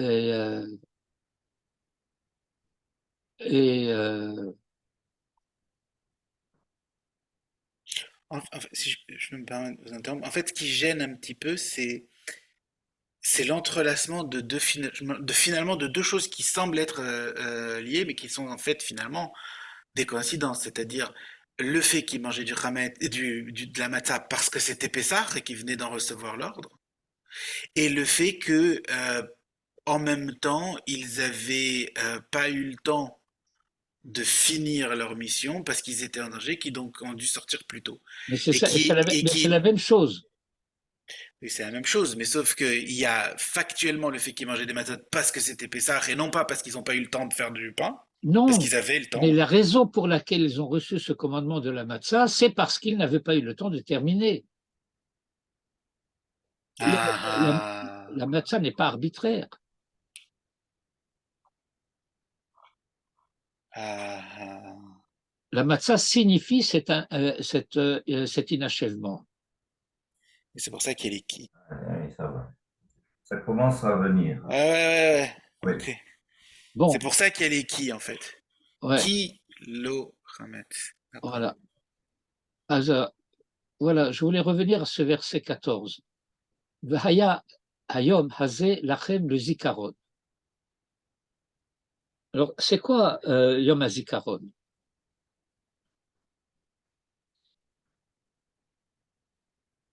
Ça n'a rien à voir avec ce que nous nous représentons habituellement comme une commémoration de quelque chose. Lorsque nous disons Zecher Litziat Mitzrayim, en souvenir de la sortie d'Égypte, pourquoi faut-il se souvenir de la sortie d'Égypte? C'est parce que la sortie d'Égypte ne s'est pas achevée. Si la sortie d'Égypte s'était achevée, on n'aurait plus besoin de s'en souvenir.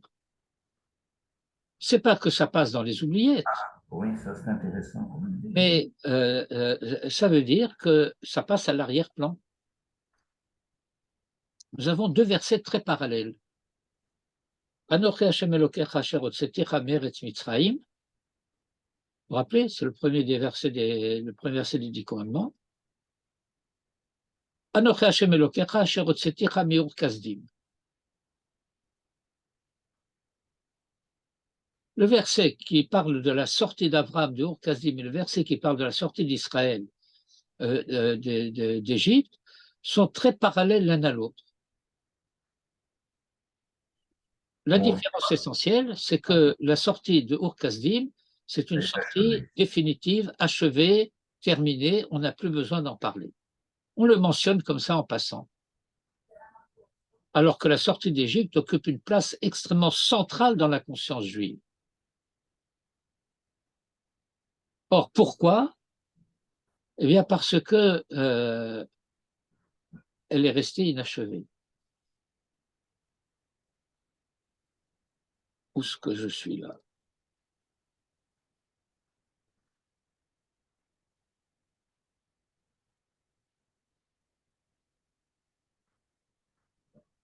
Bon. Voilà. Vous vous rappelez du début de la Haggadah de Pessah? Avadim hayinu le pharaon b'Mitzrayim, vayotzienu Hashem Elokeinu misham, v'yad chazaka u'vizroa nutuya, ve'ilu lo hotzei HaKadosh Baruch Hu et avotenu b'Mitzrayim, הרי אנו ובנינו ובני בנינו משועבדים היינו לפרעה במצרים.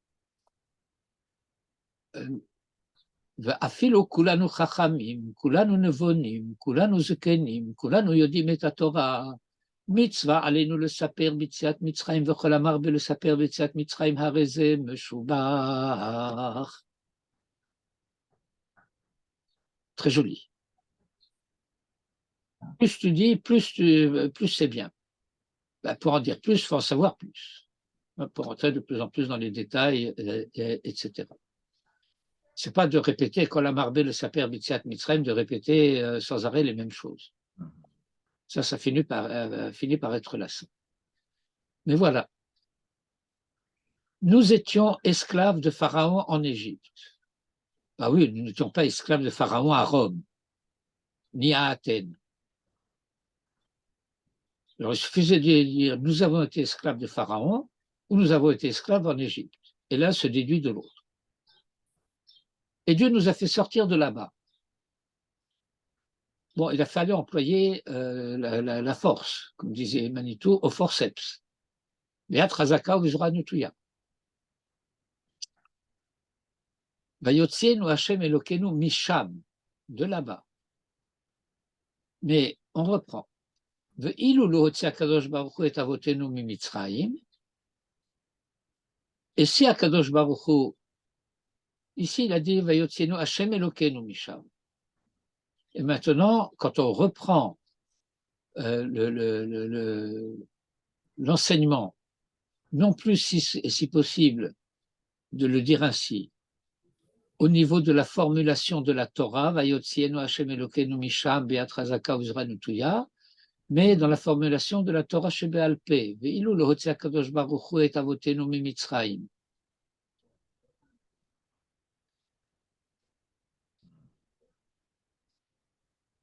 Alors ici, c'est Vayotzienu Hashem Elokenu Misham. Et ici, hotzei HaKadosh Baruch Hu et avotenu mimitzrayim. Vous remarquez toutes ces différences? Oui. Alors, s'il n'avait pas fait sortir nos pères d'Égypte, Hare Anu, alors nous, Uvanenu, et nos fils, Uvne Vanenu, et nos petits-fils, Meshuabadim Hayinu, le pharaon de Mitzrayim. Nous aurions été asservis à Pharaon en Égypte.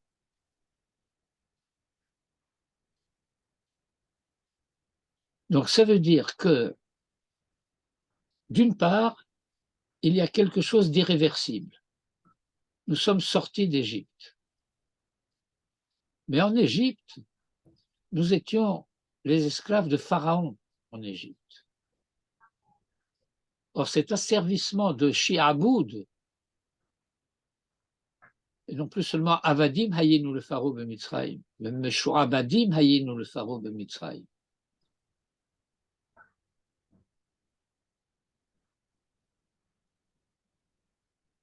Comment vous dites Shi'aboud en termes financiers? Les Chabed, c'est hypothéqué. Voilà. C'est-à-dire que, oui. Nous aurions été hypothéqués à Pharaon en Égypte. Mais ça veut dire que cette hypothèque, elle persiste. Nous ne nous sommes pas encore entièrement libérés de l'emprise de Pharaon. Mais Dieu merci, ce n'est plus en Égypte. Et c'est la raison pour laquelle la sortie d'Égypte ne doit pas être commémorée. Elle doit être rejouée en permanence pour à chaque fois en sortir un peu plus.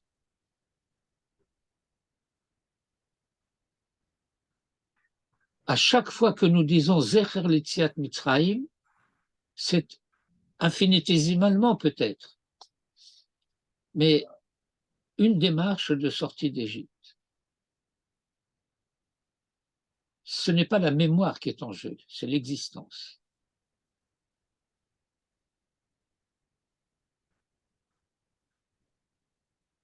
Tov, ben écoutez, j'espère que vous avez appris 2 ou 3 petites choses sur Pessah. Chazak Baruch. Bon. Toda Rabba. Merci beaucoup. Merci Très beaucoup. intéressant. Cours que je vais réécouter, donc ce serait bien de l'avoir assez rapidement parce que je voudrais réécouter avant Pessah. C'était vraiment très dense et très intéressant. Ben écoutez, je vais, dès que nous aurons fini le cours et que le processus du hiboud qui se fait pour pouvoir être mis sur le YouTube, et ben ça sera mis sur YouTube d'ici 2-3 heures. Et merci beaucoup. Si vous l'aurez entendu, je vous rappelle et je vous invite à participer à cette étude de Gemara ce soir. Rav, est-ce que vous avez entendu plutôt ce YouTube que je vous ai envoyé? Je ne sais pas si vous l'avez reçu sur un Rav qui s'appelle Rav El Fassi. Oui, bien sûr, je connais bien. Oui, qui était un élève de Manitou. C'était un élève de Manitou qui a étudié en tête-à-tête avec Manitou, qui lui a donné des enseignements de Kabbalah. Pendant 13 ans, dit-il. Et bon, Manitou avait une approche très traditionnelle, si je puis dire, de la Kabbalah. Il disait qu'un Sfarad ne peut apprendre, étudier la Kabbalah qu'avec un maître Sfarad, et qu'un maître Sfarad ne peut pas enseigner la Kabbalah à un Ashkenaz. Je ne sais pas possible. Pourquoi est-ce qu'il disait ça? Il y a une question j'allais dire, Le Tédérim. c'est pas possible.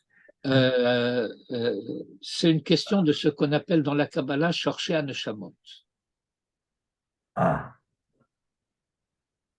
Mais vous ne pensez pas que les Neshamot, elles passent d'un endroit à l'autre?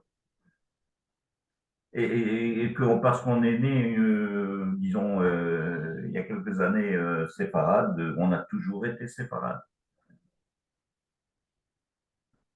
Écoutez, Je crois pas. Ça commence pas par là. Ça commence par le fait que Reuven, c'est pas Shimon, et Shimon, c'est pas Yehuda, et Yehuda, c'est pas Binyamin.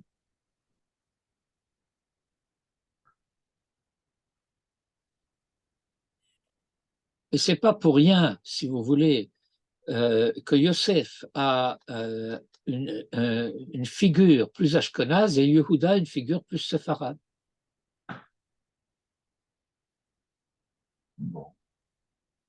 Bon, pour pousser les choses, c'est pas le bouchon, hein, un peu plus loin. Vous avez une bracha dans le Shmoneh Esrei qui est différente dans le Nusach Ashkenaz du Nusach Sfarad, qui est différent dans le Nusach Sfarad du Nusach Ashkenaz.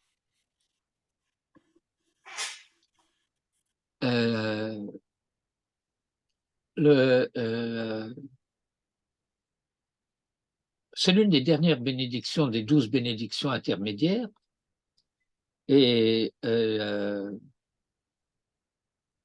c'est la bénédiction dans laquelle les Sfaradim disent réside à Jérusalem. Comment? Comment vous dites dans la Tfila? Bonnet Yerushalayim? Oui, mais le début.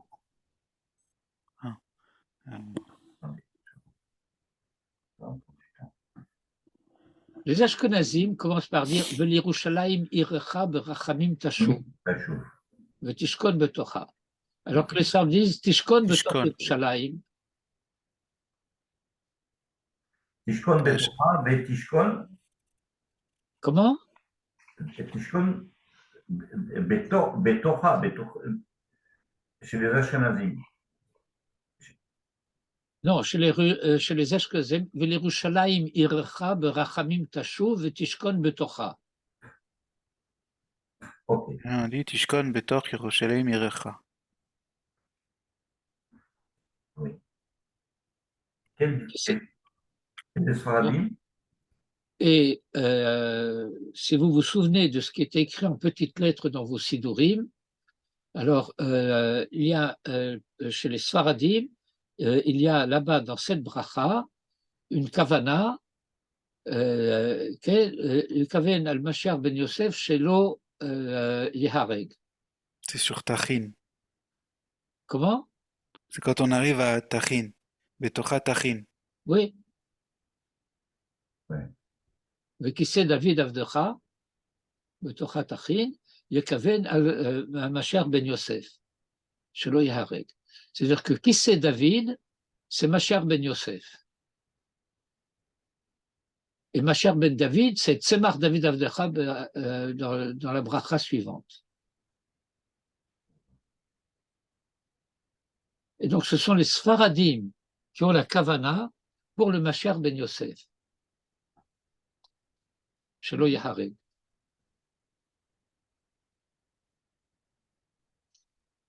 On a l'habitude de dire, du point de vue transhistorique, si vous voulez, que ce n'est pas par hasard que le sionisme a été une œuvre essentiellement ashkénaze, parce qu'elle relève de Mashiach ben Yosef, alors que Mashiach ben David, ça relève de la tradition séfarade. Et pourquoi? Eh bien, parce que pourquoi les Ashkenazim disent eh bien, c'est parce que les Ashkenazim, ce sont les descendants de Baït Sheni, c'est-à-dire de Baït Rishon. Alors que les Sfaradim, qui sont revenus en Eretz Israël avec Ezra et Néhémie, c'est ça la tradition de on réside à Jérusalem.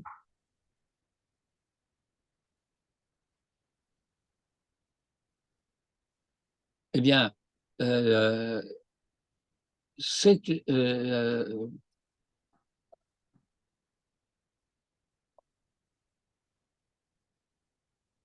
sont les descendants, les uns et les autres, de Malchut Yehuda,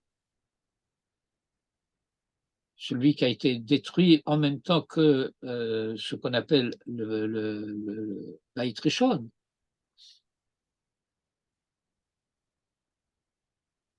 Mais ça s'est scindé entre ceux qui sont revenus avec Ezra et Néhémie et Zorobabel, et ceux qui sont restés à Bavel. Alors, ceux qui sont restés à Bavel, ça a donné les Ashkenazim, et c'est pas pour rien que la halakha bavlite et la halakha ashkenazite sont très proches. Et c'est à la fois un non-sens et, comment dirais-je, une quasi-trahison d'avoir voulu unifier Sfaradim et Edot HaMizrach, parce que ça n'a rien à voir. Edot HaMizrach, la halakha des Edot HaMizrach, Babel. Bavel et Paras également, est beaucoup plus proche de la halakha ashkenaz que de la halakha sfarade, marocaine, algérienne. Si vous voulez en savoir davantage sur ce sujet et d'une manière beaucoup plus acerbe, eh ben, demandez au Rav Zini. Vous en entendrez des vertes et des pas mûres sur Edot HaMizrach. Donc, par conséquent, ce qui est en train de se passer en Israël, c'est bon, on est entré dans la période du Mashiach ben David. Eh bien, d'une part, nécessairement, il y a recoupement et chevauchement. Israël et Chigna. Et il y a un double problème qui se pose. C'est le fait que Machar ben Yosef doit préparer le trône de Machar ben David et donc lui céder la place le moment venu. Et il faut que Machar ben David accepte de prendre place sur le trône et en même temps fasse place aussi au Machar ben Yosef à ses côtés. Ah, on vit une histoire peu commode. Oui, très, très. Mais on n'a pas le temps de s'ennuyer. Bon, qu'est-ce qui se passe finalement avec cette réforme judiciaire? Oui, Piota, Rosh Hashanah. J'essaye de ne pas trop écouter les informations parce que je me suis rendu compte que ça me faisait monter beaucoup, beaucoup la tension. Alors, L apostrophe ou LA? oui, la tension, plutôt que maintenant. Ah, c'est pas une bonne idée. J'ai enlevé de mon téléphone tous les sites d'information déjà. Je me sens un petit Je peu pose mieux. la question parce que nous sommes en train de préparer une rencontre qui doit avoir lieu jeudi prochain autour de la réforme avec une table ronde à 6, 3 pour et 3 contre. Et je me posais la question de savoir quelle était la pertinence de maintenir ce truc. Non, à mon avis, c'est pertinent. Pourquoi? Parce que, au demeurant, cette réforme est indispensable. C'est pas possible. L'État d'Israël ne peut pas rester bloqué comme il l'est actuellement ou avec un bagage qui décide de tout. C'est pas possible. C'est impossible cette histoire-là. C'est impossible qu'une jeune femme dise au Rosh Hashanah, tu vas te taire, ou dise à un ministre, tu ne peux pas donner des ordres à la police dont tu es chargé. Il y a quelque chose qu'il faut qu'il saute. En plus, cette aflaya qu'il a, non, d'ailleurs, le Rosh Hashanah n'a pas dit, il a dit que cette réforme était indispensable et tout le monde le dit. Tous ceux qui sont Tous ceux qui sont contre disent qu'elle est indispensable. Bon, ceux qui sont contre, mais on s'est rendu compte que c'est pas sur cette réforme qu'ils sont contre, ils sont contre sur tout un système. Ils veulent pas. Non, bon, moi, mon sentiment personnel, et c'est ce qui explique, à mon sens, la virulence des réactions, c'est que les gens craignent une mainmise de l'establishment religieux sur le pays. C'est vrai. C'est vrai. Et ben, de ce point de vue-là, je suis contre la mainmise de l'establishment religieux sur le pays. Il n'y aura pas. Il n'y aura pas. Ce qui est très, très curieux. Mais Vraiment. malheureusement, non, malheureusement, vous savez,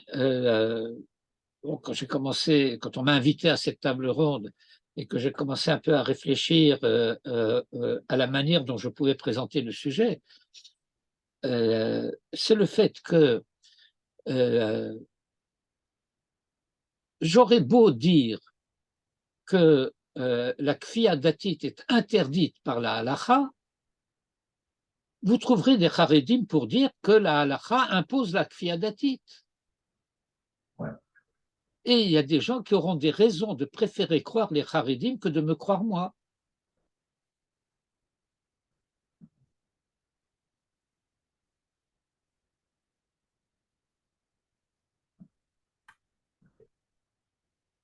Vous parlez de jeudi prochain. De quel jeudi vous parlez, maître? Jeudi qui vient, le 30. Ah, Ah, au Toto. C'est ce- celui-là qui vient. Pourquoi vous dites ototo? C'est hot. Non, parce que le jeudi Parce que prochain, c'est une prononciation ashkenaz, alors que c'est at. At de l'at. At. Tout doucement. ah, ok, je ne savais pas ça, c'est bien. Ah, il faut le faire, il faut le faire. À 8h30, et ça sera à Jérusalem, et ça sera aussi en Zoom. Il faut le faire, il faut le faire. Non, il faut le faire. Les gens si vous voulez, je me suis rendu compte que les gens n'ont pas lu les textes, et ne savent pas exactement ce dont il est question. Vraiment, ils ne savent pas ce dont il est question. Et chacun se positionne en fonction d'une idéologie, non pas le gros avantage de parler avec un jeune ce Shabbat, et qui m'a dit, je ne crois plus les informations, etc. J'ai analysé par moi-même, et voilà exactement. Il a fait une analyse similaire, je ne dis pas la mienne, c'est présomptueux, mais je pense absolument à la même chose. Il n'arrivait pas à comprendre ce système. C'est un système juridique qui est incompréhensible, le système israélien, du point de vue de la répartition des pouvoirs. Bon, enfin, on ne va pas parler de ça. Et vous nous avez donné une ouverture sur le Mashiach, peut-être ça va nous calmer un petit peu. Tov, Rav, nous envoyez le Zoom, le lien pour jeudi, pour jeudi, oui. oui. Merci. Merci. Bonne journée. Et Jean-Charles, les élections. oui, je pense à toi, Ishaï. Je vois Merci.